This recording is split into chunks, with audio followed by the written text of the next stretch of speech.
Boa noite.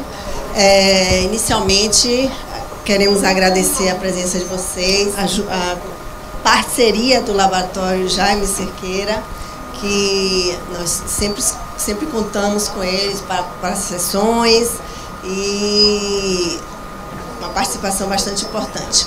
Hoje nós vamos falar sobre osteoporose. Bem, a gente vai começar aqui, nosso assunto, como eu falei, osteoporose, osteopenia, quem e quando tratar. Vamos começar com o Dr. Luiz Jordan, que é membro titular da SBOT, membro associado da SBMR, presidente do SBOT Bahia 2018, presidente da ABUM 2018-2019 e coordenador do osteometabolismo da Clínica Ortoped. Boa noite a todos. Antes de mais nada, queria agradecer o convite da Sojiba, na figura do presidente Caio e de Carla Sarno, que foi muito prestativa para estar aqui com vocês hoje. Obrigado pela confiança. A gente vai falar um pouquinho sobre a osteoporose e a osteopenia. A osteoporose, na realidade, a gente não tem muito o que falar, todos nós já sabemos como e quem tratar, mas eu acho que a grande dúvida seria o tratamento da osteopenia. Não tem conflito de interesses.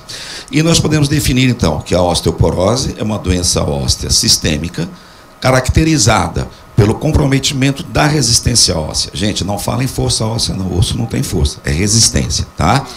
Predispondo, assim, ao aumento do risco de fraturas. E podemos definir a osteopenia como uma diminuição da massa óssea, caracterizada densitometricamente, tá? Com o T-score situado entre menos 2,4 e menos 1,1, segundo a definição da Organização Mundial da Saúde. E nós podemos classificar a osteoporose como osteoporose primária, que se subdivide em tipo 1 ou pós-menopausal. Tá? Ela tem como característica as mulheres na pós-menopausa. A perda óssea ela é acelerada por causa da hipoestregenemia. Acomete principalmente os ossos trabecular. Então, o maior representante é a coluna vertebral. As fraturas mais comuns são as fraturas vertebrais e as de punho. E nós temos a tipo 2, ou senil, que atinge homens e mulheres após os 70 anos. A perda óssea é lenta e progressiva. E aí entra, além do osso trabecular, o osso cortical. Então, fêmur, tíbia, húmero.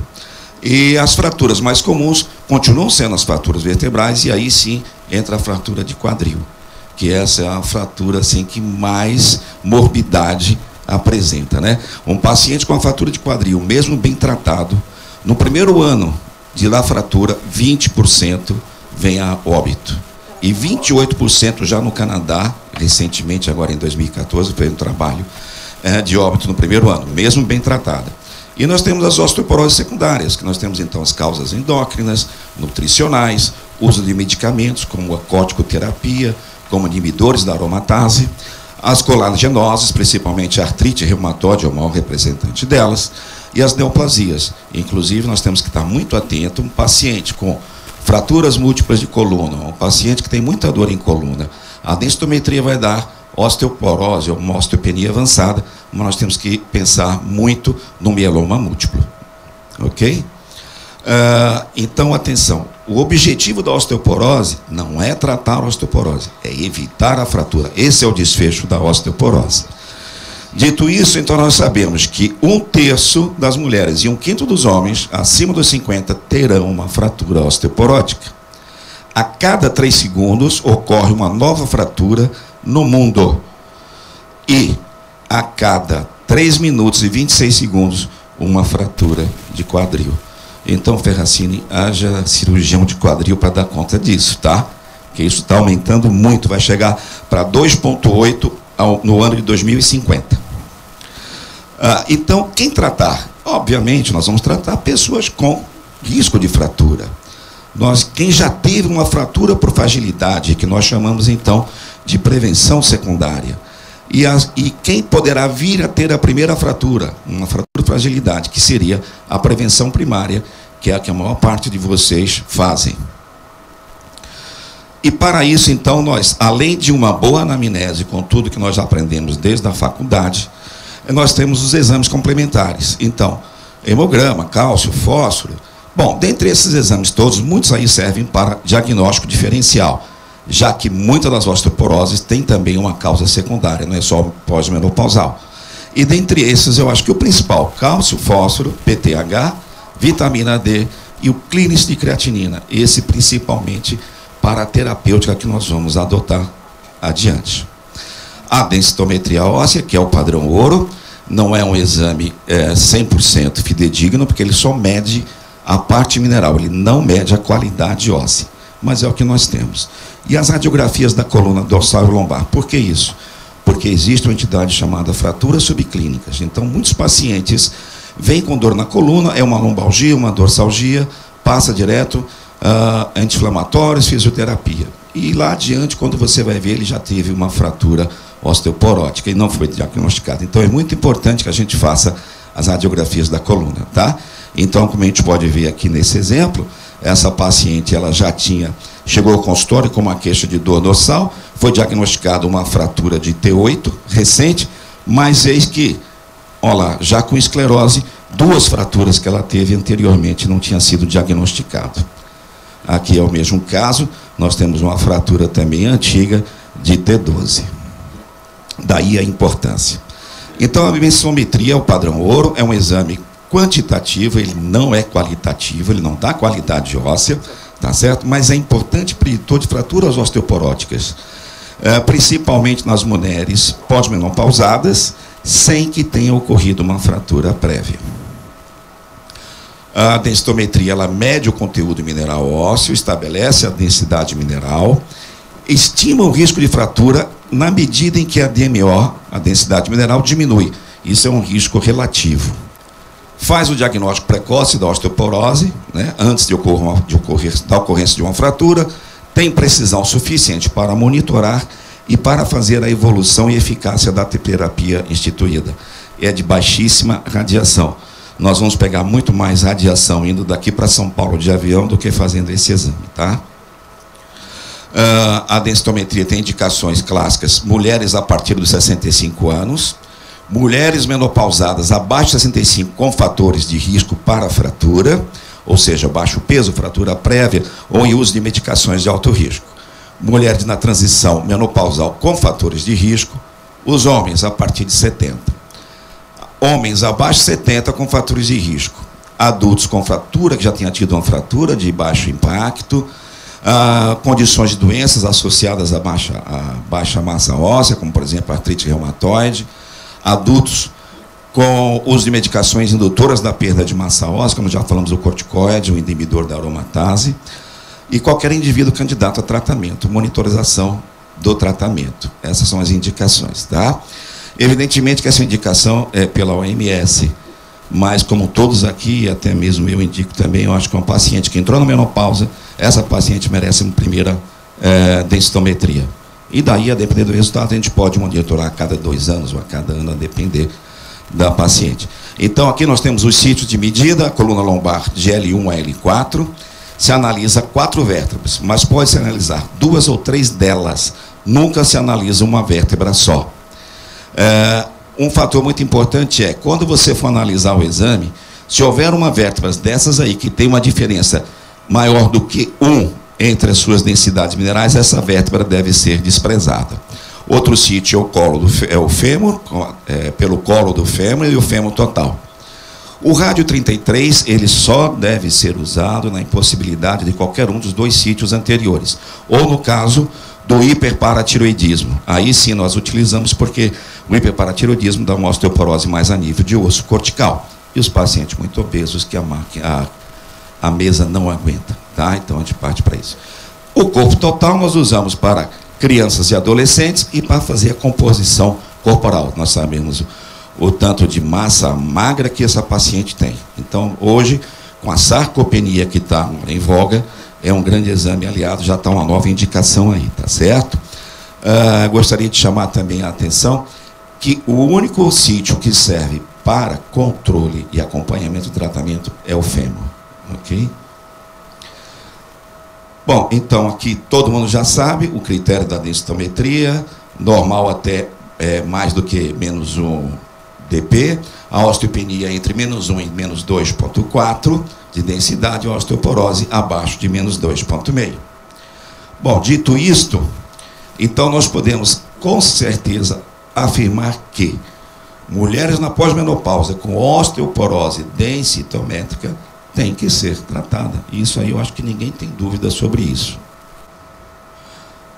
Eu acho que sim, que nós precisamos, não é só a gente pegar esse exame e dizer, olha, poxa, está aqui, o resultado foi esse. Não, a gente tem que ir para esse gráfico e observar alguns posicionamentos, que tem que ser muito importante isso, tá? Então, esse é o posicionamento correto, essa figura acima da esquerda.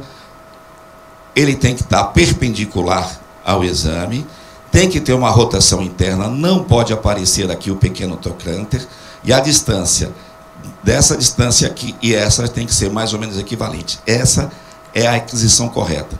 Então você observe, quando você coloca o fêmur numa rotação externa, aqui aparece o pequeno trocânter. Isso vai ser somado na leitura da máquina, então vai dar um resultado inadequado. Aqui nós temos um varismo também, com isso aqui você vai afetar o posicionamento da área a ser estudada, e aqui um valgismo. Então isso é muito importante. Eu já tive um caso que foi até encaminhado por uma colega, em que de um ano para o outro a paciente perdeu -1 desvio padrão. E olha, ela não teve internada, não teve nenhuma doença, uma patologia que ocorresse nesse tempo. Eu questionei o exame, fui olhar, então tinha varismo, tinha rotação externa, aí eu mandei fazer em outro local. A paciente veio exatamente com o mesmo nível que ela tinha no ano passado, então não haveria fazer necessidade de nenhuma intervenção. Então isso é muito importante. Na coluna, nós temos que ser sempre de L1, L4, tem sempre que aparecer a vértebra T12, então está aqui ela com a costela, tá? E tem que aparecer a quinta vértebra. Então esse é o posicionamento adequado. Aqui nós podemos observar que houve a inclusão de L5, então ele nomeou L5 como L4. Aqui já foi ao contrário, ele nomeou T12 como L1. Aqui nós podemos observar o mau posicionamento. E por que eu digo que é mau posicionamento? Porque todas as espinhas estão alinhadas, não há uma rotação. E aqui, se vocês observarem, há um desvio das espinhas, elas não estão alinhadas. Então aqui é uma escoliose e aqui é um mau posicionamento. Então tudo isso acaba influenciando no exame. Eu acho que isso, gente, é muito mais importante do que qualquer outra coisa de você levar essa mensagem para casa. É observar o exame que está sendo encaminhado para você. E, infelizmente, aqui em Salvador tem muitos poucos lugares em que a gente pode confiar. Então, observe sempre o exame. E aqui está o exemplo típico disso, né? Então, nós podemos observar que aqui tem um pequeno trocânter, um varismo. Observe aqui a massa óssea, deu 1017. Quando há o posicionamento adequado, já passou para 0,966. Então, realmente, isso influencia no resultado. E aí, para que nós possamos tratar, então, os pacientes com osteopenia, o que é que nós temos que levar em consideração? São os fatores de risco. E o que são esses fatores de risco? Então, uma paciente que já tem uma fratura prévia, fragilidade, é o maior fator de risco que nós temos. Um longo período de uso de glicocorticoides, mais de 3 meses, de 20 mg de prednisona, por exemplo, inibidores da aromatase. E pai ou mãe que tenham tido uma fratura de quadril. Então, esses são os maiores fatores de risco. Aí nós temos a baixa massa corporal, artrite reumatoide, tabagismo, elitismo, enfim, a menopausa precoce e a osteoporose secundária. Então, o que nós temos de importante é a fratura prévia fragilidade, é indicativo de tratamento independente de qualquer resultado da densitometria. Aqui, esse é um estudo feito do Dr. Passini e foi publicado na Revista Brasileira de Ortopedia, em que ele fez alguns fatores. Então, por exemplo, o gênero, e ele determinou como multiplicar. Então, de masculino é valor 1, feminino 4 vezes. E aí ele determinou gênero, etnia, idade, IMC, hábitos, atividade física e patologias secundárias. E aí vocês observem que o mais importante aqui, fêmur nos pais, né, fraturas de quadril nos pais, isso multiplica 8 vezes o fator de risco dessa paciente. O de vértebra, uma fratura, 4 vezes. E o corticoide aqui é um risco absoluto. Bom, esse trabalho foi feito, é uma meta-análise feita em 2004 por Canes, inclusive, foi quem desenvolveu a pedido da Inglaterra, do governo, o Frax, que nós vamos falar mais adiante, e ele fez esse trabalho, essa meta-análise, sabendo se uma fratura prévia realmente era preditora de novas fraturas. Então, a conclusão desse estudo foi que uma fratura anterior confere um risco aumentado para novas fraturas. Isso tem uma validação a nível internacional que permite, então, utilizar este fator como estratégia de tratamento. Então, gente, nós temos o que nós chamamos de cascata fraturária. Então, vocês observem que uma fratura de punho aumenta em 2 vezes o risco de uma fratura vertebral, que, por sua vez, 5 vezes uma fratura de quadril, e a fratura de quadril aumenta em 2 vezes o risco de morte. E isso é o que nós não queremos que aconteça. Bom, então nós sabemos que fratura osteoporótica prévia, tratar. Osteoporose densitométrica, tratar. E os pacientes na pós-menopausa osteopênica, né? Esse trabalho aqui todo mundo já viu, todo mundo que vê palestras, é o estudo NORA. O estudo NORA, então, ele demonstra que houve um grande número de fraturas nos pacientes osteopênicos. Agora, nós temos que levar em consideração 2 coisas. Primeiro, é valor absoluto. E nesse trabalho, a maior parte do N desses pacientes eram pacientes a nível de osteopenia e poucas mais e menos com osteoporose. Então, vocês observem que há um número grande de fraturas, tá certo? Com o passar da idade, esse número de fraturas diminui, mas a taxa aumenta, que é aqui que ocorrem mais as fraturas. Então, daí a importância desse estudo. E aqui está, então, demonstrando justamente isso, né? Que quanto maior a idade, quanto menor a densitometria, maior é o risco de fratura. E observe que no nível da osteopenia, ó, esse nível está sempre subindo. E, finalmente, chegamos ao Frax. Então, hoje nós já temos o Frax Brasil. O Frax é uma ferramenta, é um algoritmo que foi desenvolvido para inserir os fatores de risco. Olha os fatores de risco aí, então, por isso é importante. E aí ele vai nos predizer a possibilidade dessa paciente ter uma fratura, uma osteoporose grave ou uma fratura de quadril nos próximos 10 anos. Tá? Então, você está ali as fraturas anteriores, pais com fratura de anca, glicocorticoides, artrite reumatoide, então você tem vários. Você vai preencher, isso você acha na página da Abraço, você pode até fazer na mesma hora, o paciente insere todos os dados e você pede, então, para calcular. E aqui você coloca, você seleciona DMO do quadril, tá? E aí você pede para calcular. Então, aí eu fiz aqui uma simulação, 65 anos, tinha fratura anterior, os pais tinham fratura, não era fumante, usava glicocorticoide. Então, esse paciente apresentava uma possibilidade de uma fratura grave nos próximos 10 anos, ou de uma osteoporose de 17 e uma fratura de quadril de 3,1. Uma fratura maior tem que ser maior, aqui tem que ser maior que 20, e para a fratura de quadril tem que ser maior do que 3,0. Então, essa paciente teria isso. Bom, nesse outro caso, então, nós vamos fazer o seguinte. Eu não calculei esse Frax com a DMO. Eu não tenho uma densitometria. Então, eu posso fazer esse cálculo apenas com os fatores de risco. Você vê como é importante os fatores de risco. Eu posso fazer o Frax e aí ele vai me dar um resultado. Tá? Então, aqui eu tenho fratura uma osteoporose maior de 15 e uma fratura de quadril de 4,9. E esse paciente, mesmo assim, eu estou com dúvida, o que eu faço?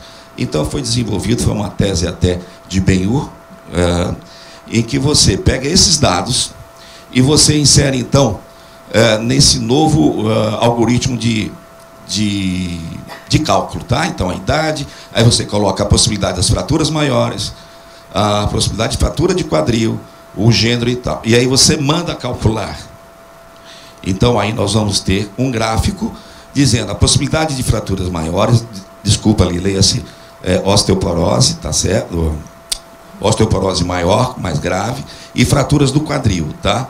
Então, no caso dessa paciente, nós tivemos situados no vermelho, e a recomendação e interpretação desses ASCO é zona vermelha, você tem que instituir o tratamento farmacológico, zona amarela você tem que pesquisar mais esse paciente, e a zona verde você faz apenas uma orientação, tá?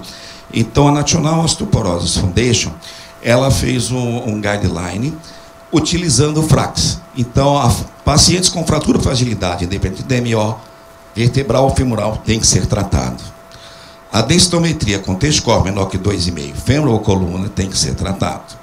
E aqui sim, com o FRAX entre -1 e -2,4, ou seja, baixa densidade mineral óssea ou osteopenia, ele vai ser tratado se o risco de osteoporose maior for de 20% e o risco absoluto de fraturas do quadril maior do que 3. Essa paciente tem que ser, então, tratada.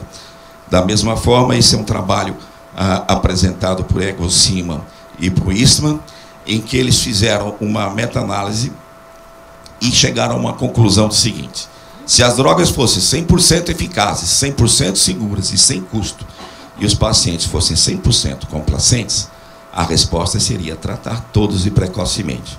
Como este não é o caso, o fator mais importante que determina quem e quando tratar é o risco absoluto individual de fratura. Então a gente sempre tem que ter isso em mente, tá? E aqui, já no final, ele aqui diz justamente isso: mulher com osteoporose e fratura, tratar. Mulher com osteopenia e fratura, tratar. Mulher com osteoporose, mas sem fratura, tratar. E mulheres com osteopenia sem fratura, observar e acompanhar. Uau! Então aqui tem um organograma rapidinho, tá? Aqui, pacientes que têm fratura osteoporose, se ela tiver não, você faz uma densitometria, se tiver sim, tratar. Osteopenia, você avalia, osteoporose, trata, osteopenia, avalia os fatores de risco. A DMO, então, entre -2 e -2,4, mais um fator de risco, trata.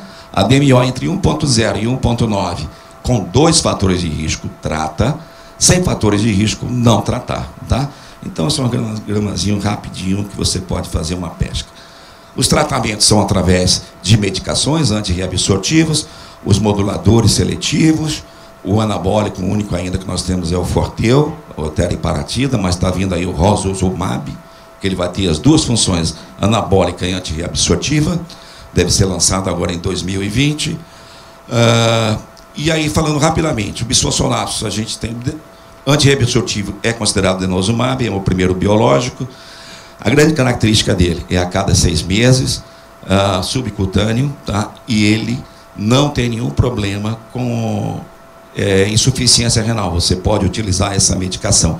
E ele dá um espessamento muito bom a nível de fêmur, tá certo? E aí os bisfosfonatos que a gente tanto conhece, alidronato, isidronato, ibandronato e o ácido zoledrônico. Eles têm o anabólico que é a teriparatida, é um único, 2 anos, injeção diária, diariamente, tá? Não vou ensinar para vocês a terapia de reposição e o sermen-haloxifeno. Então, falar um pouquinho rapidamente só sobre o bisfosfonato que a gente mais usa. Então, eles se diferem pela constante de afinidade, tá? Então, vocês observem que a maior afinidade é o ácido zoledrônico pelo osso e a menor é o risedronato, tá? O ibandronato um pouquinho maior que o risedronato. Isso, a afinidade. E quanto à sua potência de inibição da farnesil-pirofosfatase, nós temos que o ácido zoledrônico, ele é o que mais inibe a nível dos bisfosfonatos, seguido do risedronato. Então, isso leva às fraturas atípicas de fêmur. Na verdade, as fraturas atípicas de fêmur não são absolutos do bisfosfonato usado por longo tempo. Hoje nós temos fraturas atípicas que nunca foram utilizados bisfosfonatos. Então, hoje se diz que é uma fratura de estresse e que é agravado pelo uso prolongado de bisfosfonato. Da mesma forma, a osteonecrose de mandíbula também, utilizado nas dosagens para o tratamento da osteoporose, são ínfimas. É a mesma coisa que acontece na população geral, ok? Ocorre muito mais quando você faz uso para tratamento oncológico. Efeito residual, há 5 anos de uso, o alendronato, ele leva ainda 2, 3 anos, o ibandronato 1 a 2 anos, risedronato 1 a 2 anos, e o ácido zoledrônico ele leva ainda 3 anos após a interrupção do tratamento. Então, aí aquela velha história, o drug holiday, então vou parar com 5 anos, com 3 anos, 4 anos, você vai parar, se o paciente não tiver fatores de risco, ou não tiver fratura prévia. Se ele tiver, você não para. você continua, tá? Então, mulheres na pós-menopausa, tratada com bisfosfonato durante 5 anos, ou IV 3 anos. Não teve fratura de quadril, coluna antes ou durante o tratamento, você pode fazer o Drug Holiday. Tem uma DMO razoável, uma osteopenia, você pode fazer o Drug Holiday. E se não tem risco elevado de fratura, tá? Então, esses são os pacientes candidatos a uma interrupção momentânea desse tratamento. Aqui a adesão é uma coisa muito importante, por isso que as drogas, sempre de preferência, a gente tem que ver o perfil psicológico desse paciente para a escolha. Eu, normalmente, um paciente já tem a fratura prévia ou que tenha várias fraturas, eu dou preferência às medicações em que a gente tem um controle maior dessa adesão. Então, vocês podem observar que 50% de adesão é a mesma coisa que não ter tomado nada. Então, eu preciso de mais de 75% de adesão. A cálcio e vitamina D sempre deve ser suplementado, sempre de preferência na dieta. Nós sabemos que antes era acima de 30 nanogramas, agora, pacientes saudáveis abaixo de 50 anos de idade, é de 20 nanogramas o normal. E os pacientes enfermos ou acima de 50 anos, continua sendo de 30 nanogramas. Bom, o tratamento farmacológico da osteoporose, eu queria chamar a atenção justamente desse quadro aqui, tá? Então, vocês observem que eu coloquei a atuação deles, fratura vertebral, fratura não vertebral e fratura de quadril. Então, a hormonioterapia é só para o sexo feminino, ela não tem eficácia na fratura de quadril e nem na fratura de quadril e não vertebral. Raloxifeno da mesma forma também. O alendronato para o sexo feminino e masculino e atua nas fraturas não vertebrais de quadril e vertebral. O ibandronato, eu queria chamar a atenção sobre isso, o ibandronato, apesar de nos insistirem no consultório dizendo que ele atua no quadril, ele não tem comprovadamente uma atuação sobre as fraturas de quadril, eles atuam nas fraturas não vertebrais, isso no pós-ROC análise, não no seu trabalho pivotal, tá? E atua muito bem nas fraturas vertebrais. O risedronato nos 3 sítios, os 2 sexos, ácido zoledrônico, denosumab e a teriparatida também não atua na fratura do quadril e vai atuar nas fraturas não vertebrais. E é isso que distou e queria chamar justamente a atenção desses 3 aí, ok? Bom, aí eu queria então convidar vocês, nós vamos fazer aqui o SEBOM. Esse ano vai ser em Campinas, vai ser o maior congresso de osteometabolismo desse ano, tá? Nós sempre fazemos um ano o SEBOM, outro ano a Abraço, o Brado. Então, eu quero convidar todos vocês que compareçam em Campinas. Nós temos uma peculiaridade no nosso congresso, é que mesmo aqueles que nunca tiveram uma intimidade com o tratamento da osteoporose, a primeira manhã de todos os nossos congressos são dedicados a essas pessoas, nós fazemos um curso de osteometabolismo. E que você sai dessa manhã acompanhando qualquer palestra mais avançada, tá? Então, está aí feito o convite. Ali você tem todos os meus dados, meus endereços, contatos, através do QR Code, nós queremos ossos fortalecidos. Queria agradecer a todos pela atenção. Obrigado.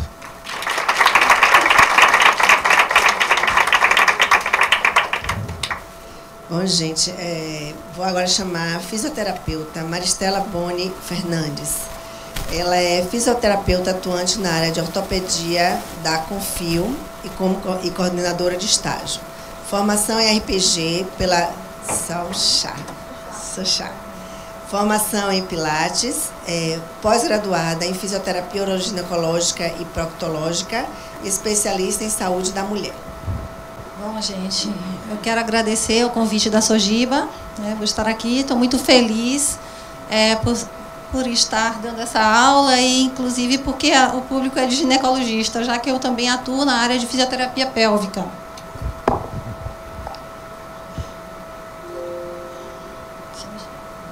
Eu quero parabenizar o Dr. Jordan, que a aula foi brilhante, e tem coisas que eu não preciso nem falar. Agora, a parte de como tratar, nada de medicamento aí, né? Bom, eu também sou decoradora, atuo na área de ergonomia. Não dá para a gente falar de osteoporose, sem falar de idosos, né? E esse público é muito grande na clínica. Segundo o IBGE, em 2020 nós vamos ter 25 milhões de idosos, né? Sendo que 15 milhões vão ser do sexo feminino. Então, tem uma grande maioria aí para se tratar, né? E, segundo a Organização Mundial de Saúde, 1/3 das mulheres brancas acima de 65 anos vão ter osteoporose e 1/5 dos homens brancos acima de 60 anos tem 25% de chance de uma fratura osteoporótica. Ou seja, eles também não estão livres disso, né? A definição de osteoporose, aí a doença osteometabólica, caracterizada por diminuição da massa óssea e deteriorização da microarquitetura óssea, consequentemente, aumento da fragilidade do esqueleto e susceptibilidade às fraturas. As complicações clínicas, a mais importante é a fratura, seguida de dores, depressão, deformidades, perda da independência, chegando até a mortalidade. Aí a localização, onde é mais comum a osteoporose no esqueleto, que são as vértebras lombares e o colo do fêmur. Bom, no estudo aqui, desenvolvido no Laboratório de Avaliação Fisioterapêutica Clínica da USP, eles selecionaram 45 mulheres. E dessas 45, de 65 a 85 anos de idade, elas foram avaliadas, o fator de inclusão foi ter osteoporose ou no colo de fêmur e ou coluna lombar. E fator de exclusão doenças neurológicas, deficiência visual grave e amputação ou prótese de membro inferior.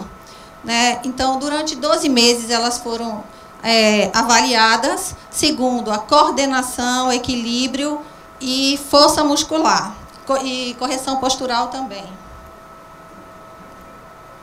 E os dados, eles concluíram que o equilíbrio e o controle postural, no caso, é muito mais importante no fator queda do que a força muscular de membros inferiores, certo? Então, isso diz que, mesmo com a musculatura de membro inferior boa, né, ou deficiente, ela vai cair se ela tiver um equilíbrio ruim.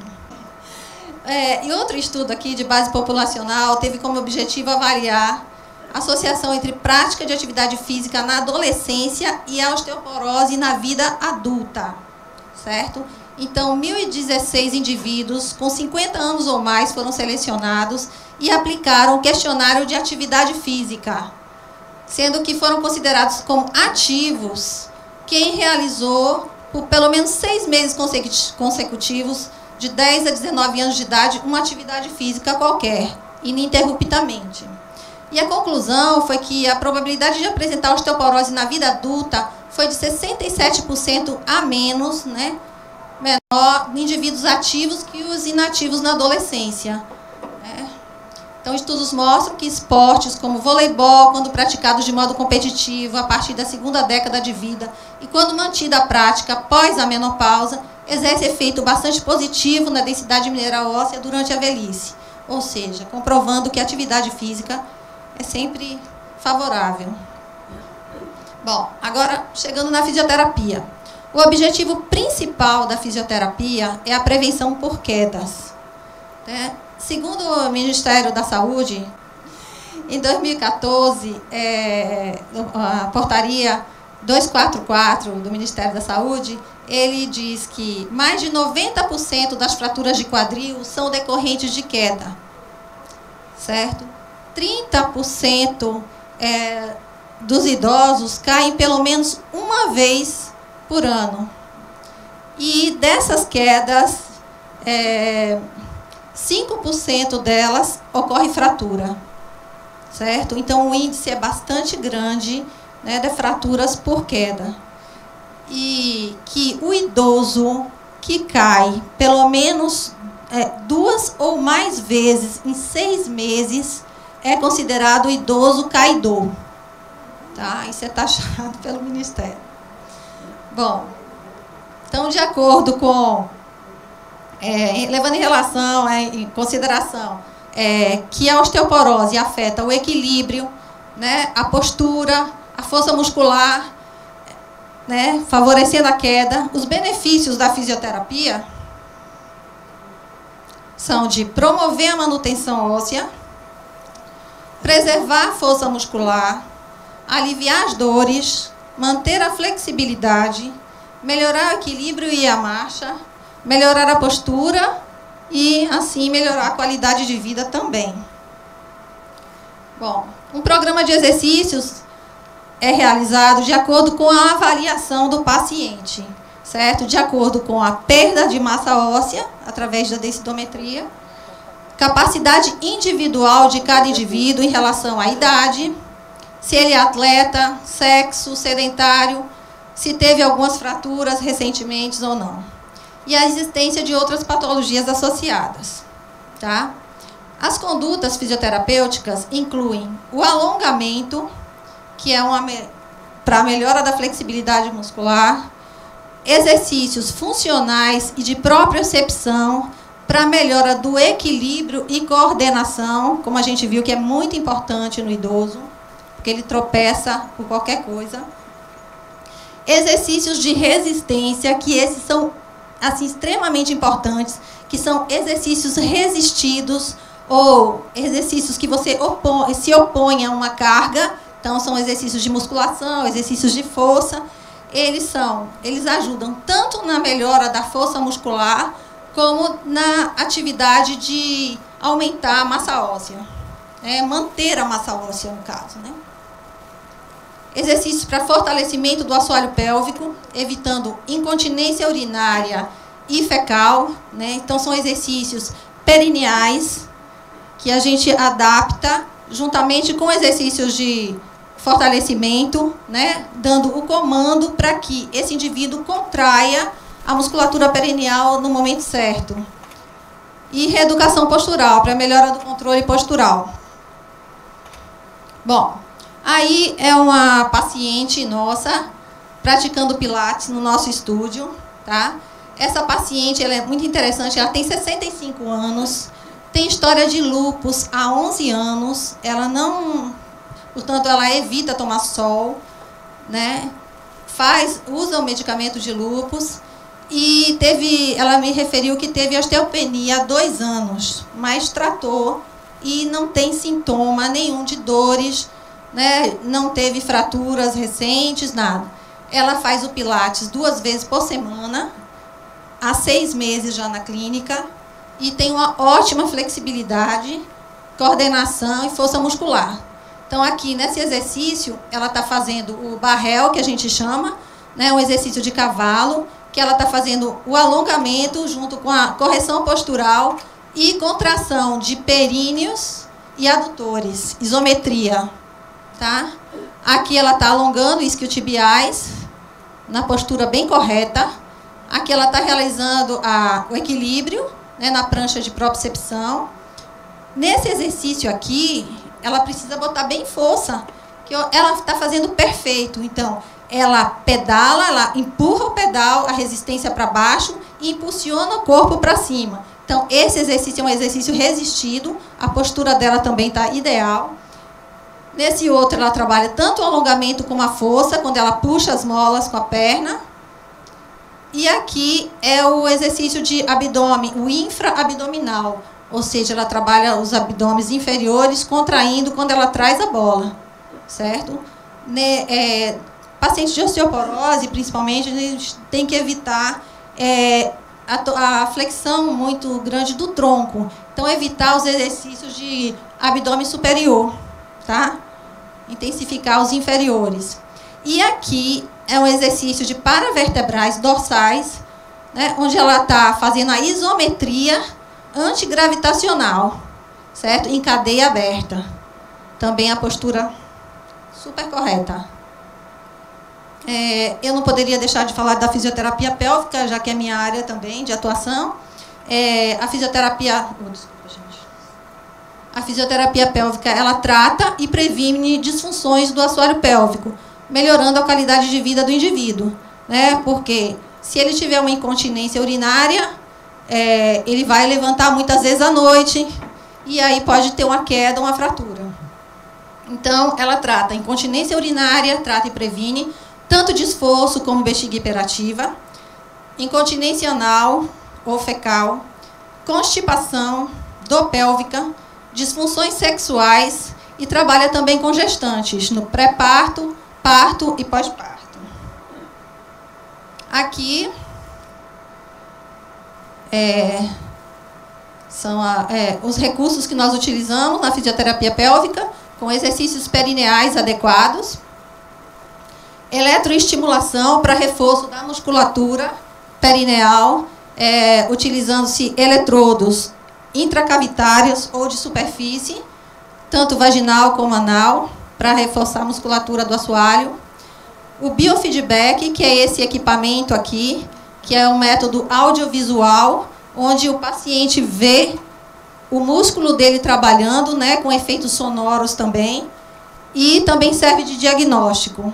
É um diagnóstico sem agulhas, tá? Aí faz a eletromiografia sem agulhas.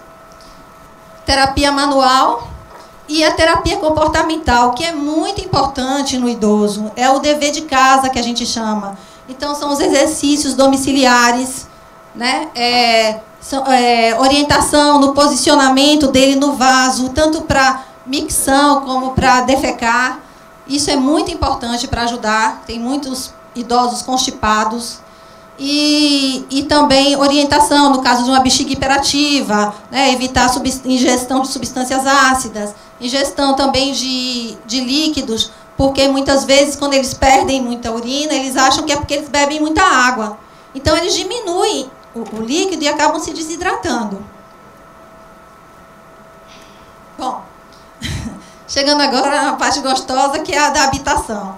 Essa aula eu dei num Congresso Brasileiro de Geriatria, por isso que eu peguei uma parte para dar aqui para vocês.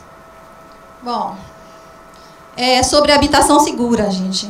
Isso é importantíssimo, porque muitas vezes a gente se preocupa em cuidar do idoso no consultório e esquece de saber dele, de saber da família, como é que ele vive, né? O mobiliário, se está adequado. Fora que tem muitos idosos que já moram sozinhos, então eles fazem atividade doméstica sozinhos, e aí eles precisam se adequar ao mobiliário, né? Então, o mobiliário deve ser prático, confortável e de fácil manutenção. A postura sentada, né, numa poltrona que tenha base estável, com encosto e alturas de assento adequados, além do braço para se apoiar, para sentar e levantar. Portas com maçanetas de alavanca, para ele facilitar a apreensão na hora que ele vai sair do ambiente. Móveis com alturas acessíveis e evitar fios e tapetes pelo chão. Outra coisa também importante é a iluminação do ambiente, porque às vezes a iluminação incorreta faz uma sombra e ele tropeça, principalmente em escadas. Quando vem essa sombra, ele pensa que é um objeto e tropeça. Bom, aqui na área da ergonomia, então, o ambiente, né, de casa, no caso, a altura correta da mesa, cadeira, de acordo com a estatura do indivíduo. Aqui, a profundidade adequada de uma poltrona, né, o encosto, quanto deve ser a distância, né, de uma poltrona para uma mesa, porque ele pode se bater. Outra coisa importante também, gente, é o colchão. Muita gente vem com dor na coluna e eu pesquiso sempre o colchão. Então, sempre saber... É difícil, né? O médico não vai perguntar isso, mas a gente pergunta. Qual é a densidade de colchão que você compra? Se o colchão já está bom? Você deita muito em sofá? Porque tinha uma paciente minha mesmo que veio por causa de cervicalgia, foi fazer RPG comigo, e aí a filha me dizendo, doutora, o sofá tem o desenho dela já. Então, ela deitava tanto no sofá que o sofá não tem espuma adequada para você deitar, e aí vai afundando, e aí piora tudo, né? Bom, nesse caso aqui é um mobiliário de cozinha, né? Um balcão na medida de 85 a 90 centímetros para evitar justamente essa flexão de tronco.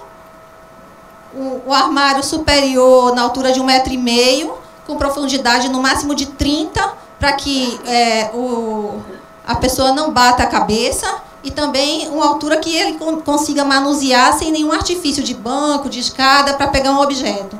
Aqui a mesma coisa, com alturas suficientes para você pegar alguma coisa sem torcer tanto o corpo.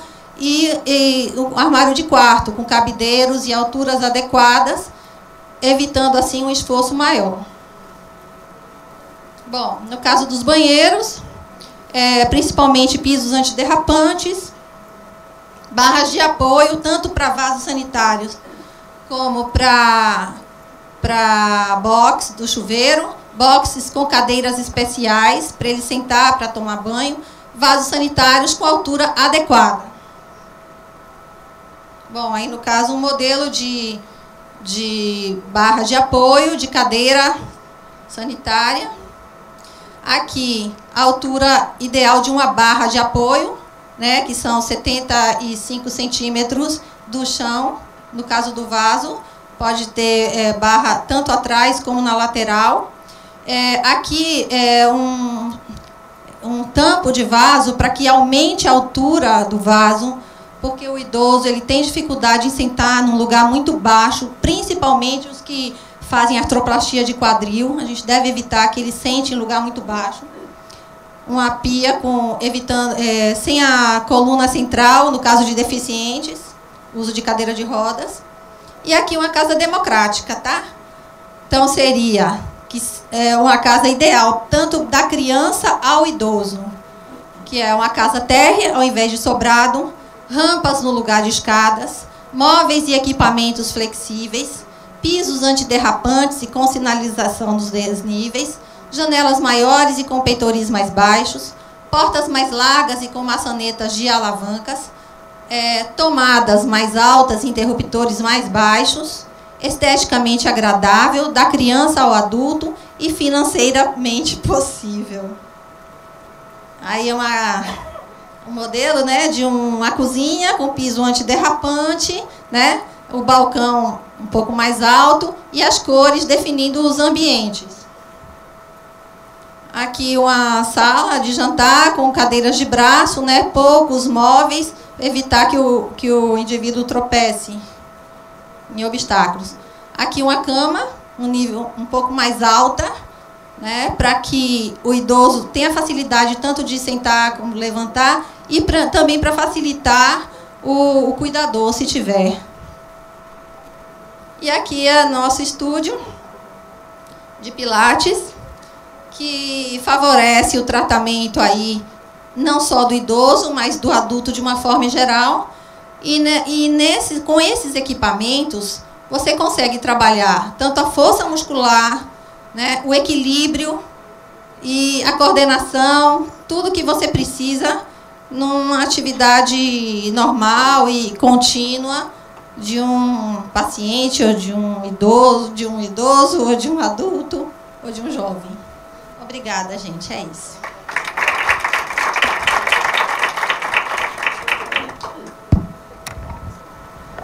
Eu queria convidá-los para a gente ir à mesa, porque uma das partes importantes também é as perguntas e discussão, né? Meu nome é Rosana, eu sou ginecologista e eu atendo uma faixa etária de climatério para cima, né? Às vezes até 85, 90 anos. Quando o senhor refere densitometria, tem lá no slide, razoável, o senhor compara um anterior com uma posterior naquela variação de mais ou menos 3 para considerar uma razoável, uma densitometria estável? A densitometria razoável, evidentemente, que situa-se no âmbito da osteopenia, tá certo? Sim. Então, em termos comparativos, sempre em termos comparativos. Então, de um ano para o outro, aquela paciente tem se mantido durante ao longo do tratamento estável, ou até obtendo alguma melhora densitométrica, essa paciente está candidata, por exemplo, a um drug holiday. E no caso, se eu considero esse estável até mais 3, menos 3? Não existe uma medida de mais 3, menos 3, né? Essa variação tem que ser, para que haja uma melhora, por exemplo, maior do que a variável do serviço que vem escrito na densitometria. Então, se houve uma piora ou melhora dentro da DMO, da VMO, aí você pode considerar que houve uma melhora ou uma piora, ou se manteve dentro da margem de erro do aparelho. Porque são muito parecidos, o que a gente percebe é quando... E nem todos os serviços colocam, né, a calibragem, a margem de erro. Uma das coisas principais aí que a gente tem que observar é aquilo que eu lhe falei no exame, tá?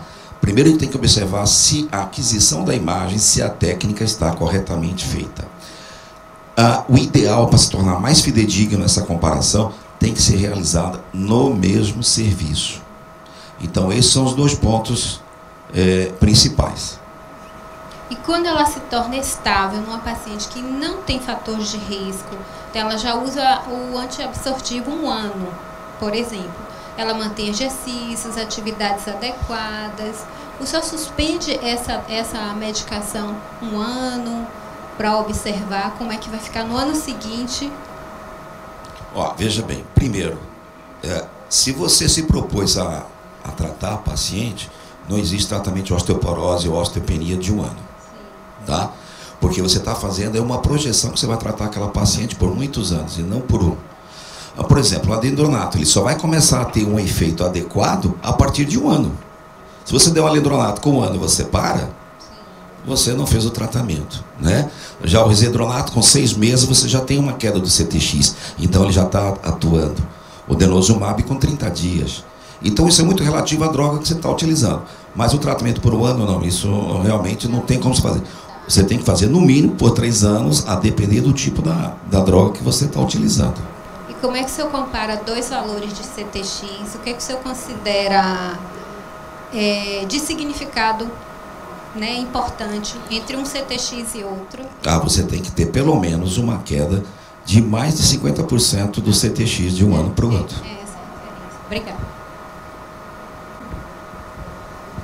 Queria parabenizar a mesa, mas eu queria fazer uma pergunta seguinte. Para a gente fazer o controle, se o paciente está em tratamento, fez uma opção, o médico fez a opção em fazer o tratamento com bisfosfonato, e a gente sabe que esse tratamento vai ser mais prolongado, em torno mais ou menos, no máximo 5 anos, não sei, mais ou menos isso.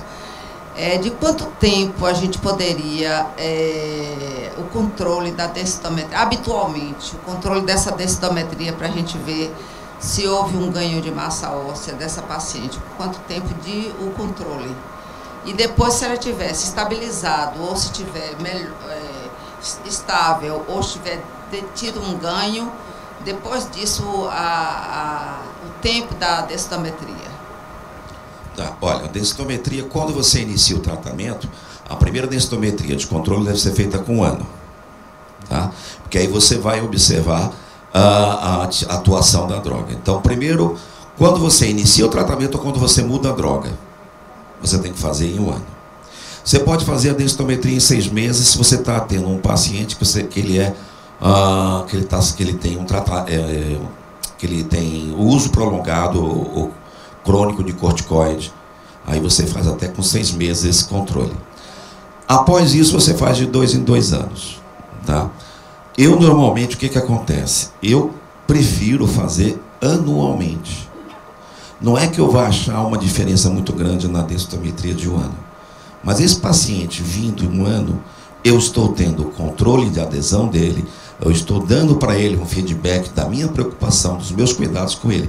Então eu consigo fidelizar esse paciente ao tratamento. Tá? Então eu normalmente faço de ano em ano. O que é preconizado pela OMS, pelo Ministério da Saúde é 1 ano após o início do tratamento e a partir daí de 2 em 2 anos. Tá. Outra coisa também é o seguinte, quando o paciente ele faz a adesão do tratamento, ele está sob controle, até quanto tempo você pode usar os bisfosfonatos? Porque tem a história dos 5 anos, porque inclusive por fratura de espontânea de vertebrais e tal. Até quanto tempo, o máximo de tempo que você pode usar, manter essa paciente que tem risco? Já teve uma vértebra, já teve fratura de vértebra, já teve algum outro tipo de fratura. O máximo de tempo do uso benefício da Veja, medicação. é assim, se ela tem já uma fratura por fragilidade, esse paciente, eu vou utilizar, pelo menos todos os estudos foram realizados com bisfosfonatos, com denosumab, com todas essas drogas, exceto a teriparatida, que é por 2 anos, você tem pelo menos 10 anos de acompanhamento, né? Os trabalhos pivotais e de extensão. Então você tem até 10 anos. Então até 10 anos você vai fazer. Não tem nenhum problema. Se ela tiver necessidade de continuidade de tratamento, for uma paciente com osteoporose grave ou for uma paciente que já teve uma fratura, tá? Então o risco maior de uma fratura é muito melhor você utilizar continuamente esse tratamento.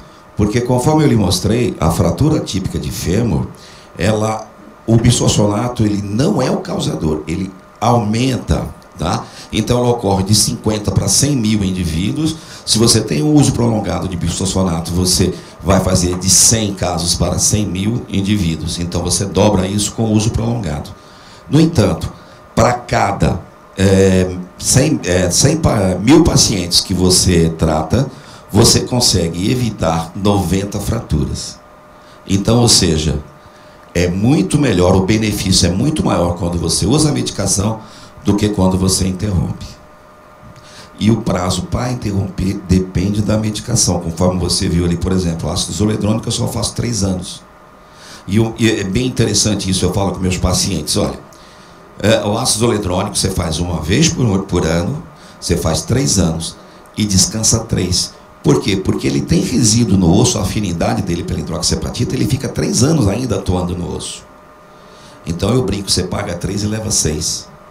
Tá? Hoje é uma medicação que está com um custo muito bom, porque você paga 1.200 por ano e você, na verdade, está pagando 600 por ano e está tendo 100% de adesão. Depois de descansar 3 anos, pode retomar a medicação? Havendo a necessidade, sim, pode retomar. Eu normalmente só faço a retomada, eu vou acompanhando densitometricamente. Se eu observo que há alguma queda densitométrica, ou o paciente tem alguma outra queixa de dores de coluna, ou observo qualquer coisa de anormal, eu reintroduzo, senão eu vou acompanhando ele. Não existe um prazo fixo para você retomar, mas pode.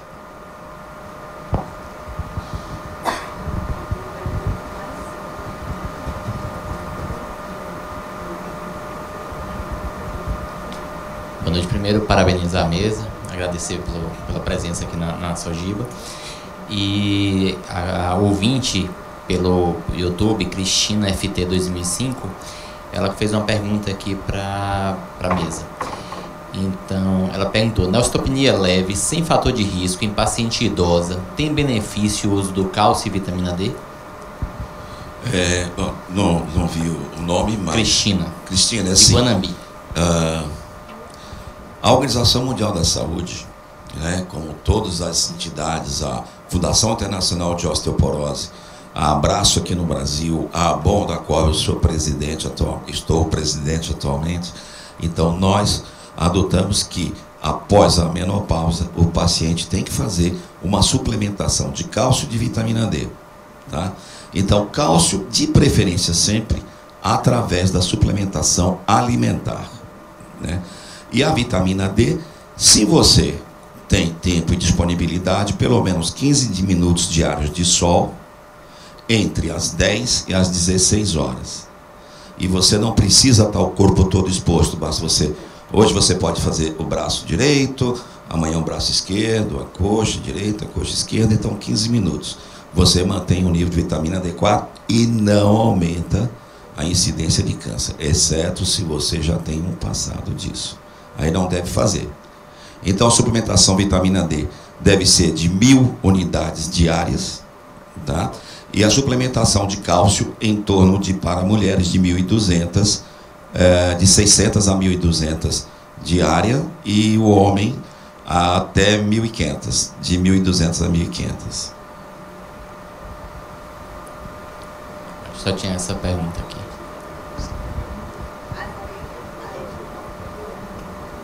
Lá vem o cardiologista com o cálcio e a vitamina D. Estou preparado. Todos. Cumprimento a mesa por essas apresentações, né, muito claras, ricas. E realmente muito úteis para o nosso conhecimento. Doutor Jordan, eu gostaria de saber de você. Primeiro, eu tinha assim uma formação de que o tratamento da osteoporose não é algo muito fácil de conseguir. Muito mais fácil é prevenir a osteoporose. Os livros de medicina interna colocam isso assim, há um pessimismo em termos dessa reversão.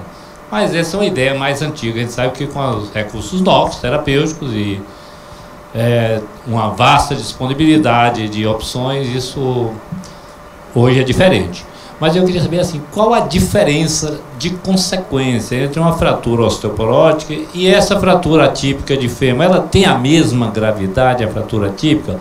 Uma vez que eu estive vendo que aqui no Brasil, nos hospitais públicos do Rio, um levantamento dos doentes que tiveram fratura de fêmur, 3 meses após, 25% haviam falecido, em consequência do internamento, etc. E 5% morrem durante o tratamento diretamente da fratura. Então é uma doença tão grave que chega a ser pior do que qualquer cirurgia cardíaca, qualquer centro de tratamento de cirurgia cardíaca. Então o centro de tratamento de fratura de fêmur tem uma mortalidade muito maior do que o de cirurgias cardíacas de uma maneira geral, onde a percentagem de óbito é menor que 5% de todos os centros aceitáveis, né? Então eu queria saber se há diferença nessas fraturas. O tratamento por si só pode também ter como consequência fratura atípica, mas ela tem a mesma gravidade que a fratura osteoporótica? Não há nenhum caso descrito na literatura de óbito por fratura atípica. Nenhum caso de óbito por fratura atípica, tá? E a fratura atípica é muito mais simples de você tratar, porque, bom, para mim que sou ortopedista, é só passar uma haste intramedular por dentro do osso.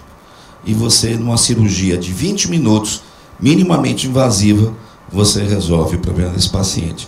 Ao passo que a fratura do osteoporótico é fratura do colo de fêmur. E é uma fratura muito mais complicada, é uma fratura que leva ao paciente se acamar, e está dentro da estatística, porque é 20% mundialmente. E como eu falei no início, já no Canadá, agora em 2014, foi publicado casos de 28% de óbito por fratura de quadril, mesmo bem tratadas, operadas e tratadas adequadamente. Ou seja, hoje é um óbito muito maior do que o câncer de mama, é um óbito muito maior do que infarto do miocárdio ou doenças cardiovasculares. Sim. Já é um problema de saúde pública. Mais alguma pergunta? Eu vou encerrar então. Vou fazer uma pergunta então, a Maristela. Seguinte, quando a gente indica a fisioterapia, existe aquela coisa preventiva ou só depois que a paciente tem uma fratura, uma lesão maior?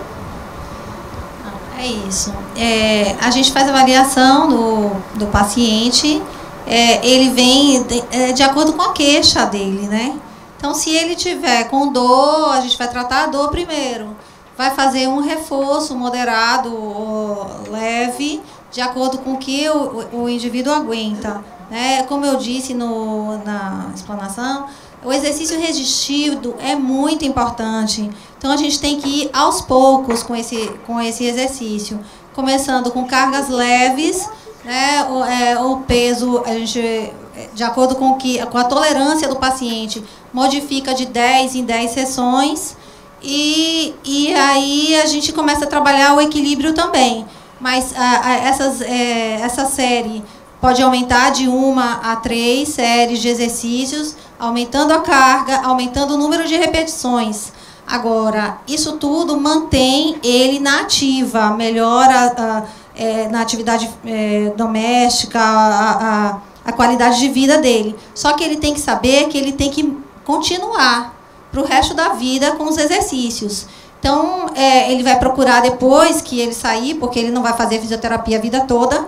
Então, depois ele vai ter que procurar uma atividade que ele goste e que ele exerça, né, o tempo todo. Então, tem que levar para a vida a atividade física, porque se ele deixar de fazer, ele vai perder o que ele ganhou na fisioterapia.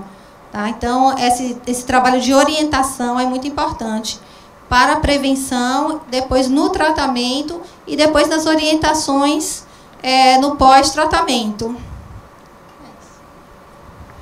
Alguma pergunta a mais?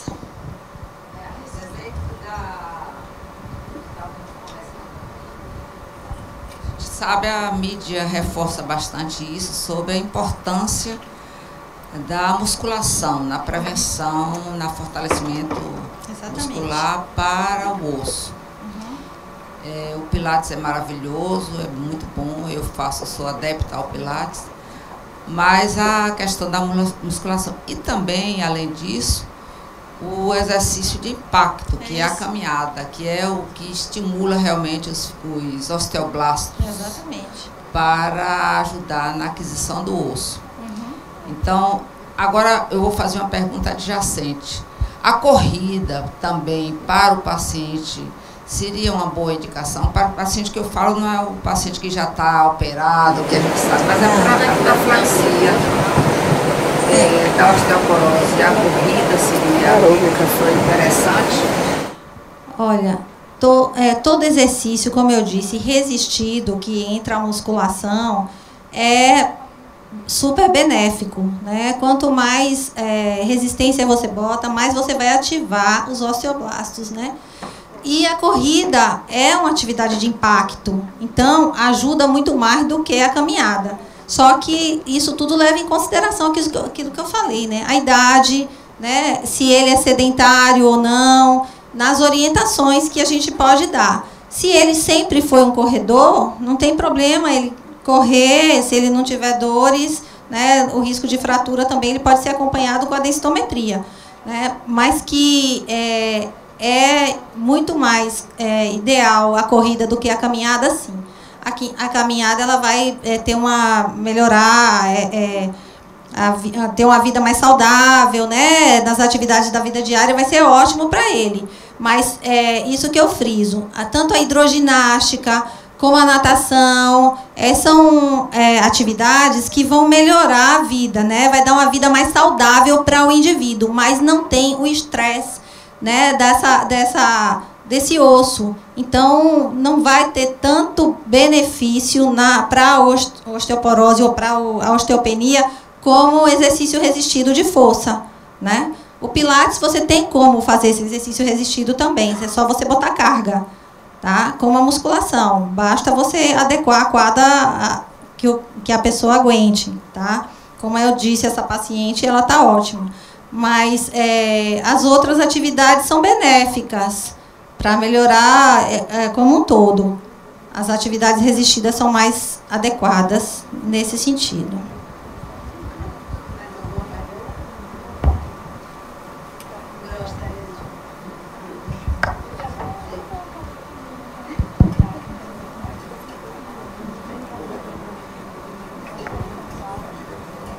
Boa noite, eu sou Carla, ginecologista. Doutor Jordan, queria te perguntar uma coisa. Eu sou, além de ginecologista, emergencista. E eu atendo muito paciente com dorsalgia.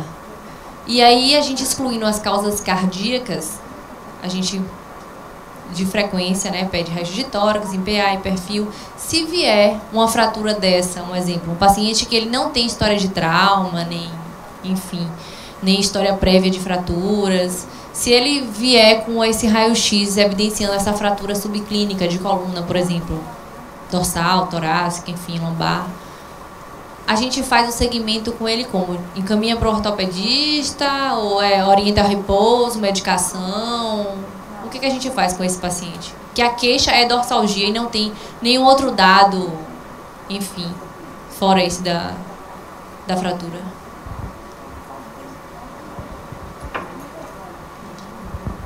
Primeiro, assim, nós temos que ver que tipo de paciente é esse, tá? Então, nós estamos falando de uma fratura espontânea de uma coluna. Jovem, ou uma mulher na pré-menopausa, jovem, a gente tem que pensar numa causa secundária. Então, aí você vai investigar mieloma, você vai investigar tumoração, você vai investigar outras causas, né? Que levem a uma fratura por fragilidade.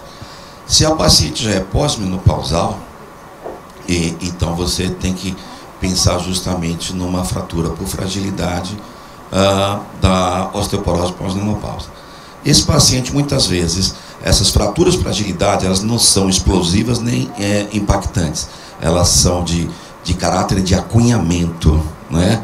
Ela ou afunda o cérebro, ou então mais a borda de flexão da coluna, a borda anterior da vértebra.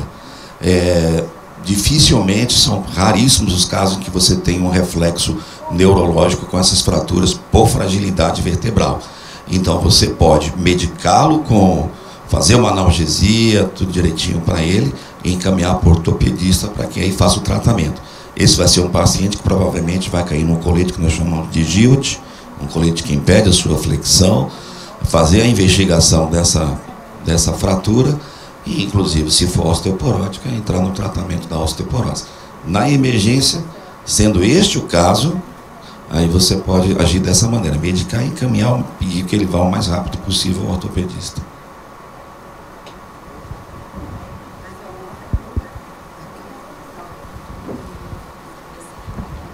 Eu gostaria de parabenizar e agradecer a presença de vocês na mesa e agradecer a presença de vocês também. E é isso, encerrar.